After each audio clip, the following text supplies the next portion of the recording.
Chris! J'allais te prévenir, j'allais dire on change un peu de ton, mais c'est pas grave. C'est le blasphème le plus court à émettre. Il roule sur la langue de Simon comme un crachat. C'est un blasphème pour qui l'entend, pas pour celui qui le prononce. Chris, pour Simon, c'est à la fois un être, une forme vague, sombre, un lieu, une manière de sentir, une sorte de plafond qui l'empêche de lever la tête. Quelque chose d'épuisant, d'impénétrable, d'inaccessible, de trop fort, de trop haut et de destructeur. La somme de toutes les pesanteurs humaines. Une angoisse qu'il ne peut secouer. Le mal au-dedans de lui-même, comme au dehors. Simon sait qu'il peut crier Chris, impunément, c'est-à-dire qu'on ne le tuera pas pour ça. On lui a fait tout subir, sauf la mort, pour bien moins. Pour rien. Parce qu'il existe. Depuis l'âge de 6 ans, il sait qu'il n'a pas raison de vivre. Qu'il vit absolument sans en avoir le droit, en dépit de tout bon sens. La vie qu'il mène corrobore le scandale de sa naissance, l'interprète, le ratifie en même temps qu'elle l'annule presque, aux yeux de la société, qui se rassure toujours quand un voyou est un bâtard, et s'affole quand un voyou est de bonne lignée. Simon n'a que des souvenirs embués de sa première enfance. Larmes, solitude, bouillie, soleil, jouets éparses dont pas un seul n'est vraiment à lui. Petits lits tous semblables, visages nouveaux, appels, maman, papa, des mamans et des papas possibles, improbables, jamais pour lui. Et le plafond blanc, blanc, blanc. Et puis un jour, la noirceur des hommes en robe noire, leur grosse voix. Marchez en rang, courez, jouez, priez, lisez, dormez, marchez en rang. Les Christ de frères. Étaient-ils bons? Méchants? Ni assez bons, ni assez méchants pour donner envie de vivre ou de mourir. Aujourd'hui, Simon ne songe pas à cela. Il est ivre, malade. Il monte le long, l'interminable escalier.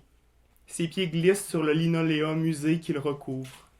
La boucle de sa ceinture s'est arrachée. Il retient son pantalon d'une main. Au seuil de la taverne, il n'a pas tout vomi.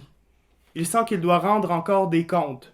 Ça urge. Il se guide un peu de l'autre main, tâtant le mur car il voit mal. Il s'est battu et ne sait trop ce qui lui obscurcit la vue. De l'eau tombée d'où?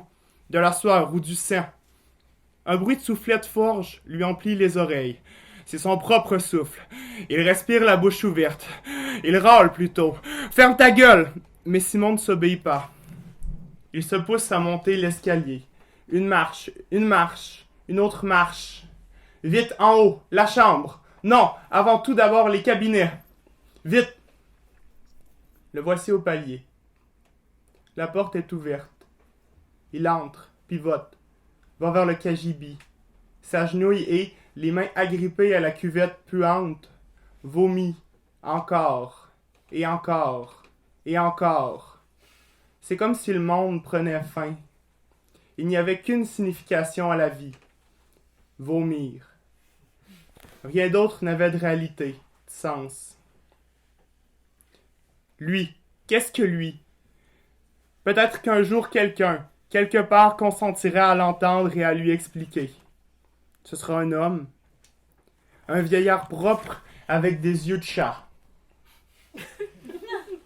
Simon s'étale sur le lit. Il essaie d'imaginer les paroles du vieillard. Tu t'appelles Simon, je te connais. Oui, c'est cela. Et après, que dit-il encore? Simon veut l'aider. Pourquoi que je suis dans cette maudite vie? Cette question ne sera pas nécessaire. Simon a trop de peine à penser et le vieillard le soulagera en répondant d'avance à tout. Mais que répond-il au juste?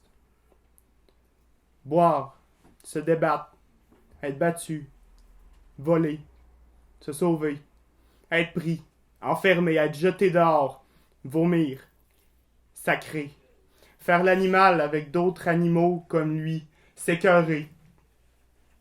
Cela n'est rien.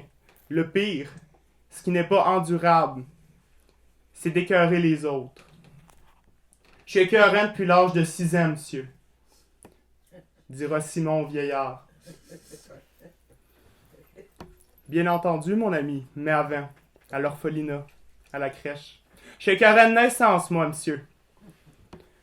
Le vieillard disparaîtra alors avec ses yeux de chat, qui sont ce que Simon trouve de plus doux au monde. Il s'endort, un bras autour de l'oreiller, comme si l'oreiller, blotti près de son cou, c'était quelqu'un. Le souvenir de ce qu'il est s'estompe. Il n'a plus de mémoire. La nuit, encore une fois, va la briller de sa tendresse. Voilà.